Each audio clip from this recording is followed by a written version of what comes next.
National herald కేసులో సోనియా గాంధీ, రాహుల్ గాంధీలపై enforcement director ED చర్యలను నిరసిస్తూ కాంగ్రెస్ నాయకులు ఇదే ఆఫీస్ ముందు ధర్నా చేశారు.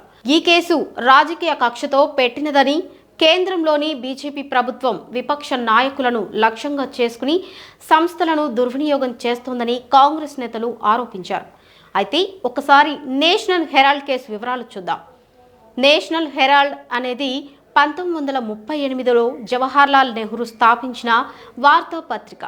దీనిని అసోసియేటెడ్ జర్నల్స్ లిమిటెడ్ ప్రచురించబడింది.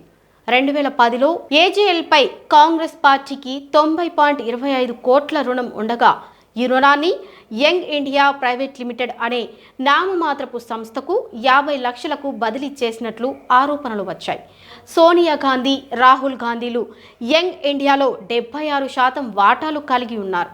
ఈ లావాదేవీలో ఆర్థిక అవకతవకలు, మనీ లాండరింగ్ జరిగాయని బీజేపీ నేత సుబ్రమణియన్ స్వామి 2014లో ఫిర్యాదు చేశారు. ఈ ఫిర్యాదు ఆధారంగా ఈడీ 2021లో దర్యాప్తు ప్రారంభించింది.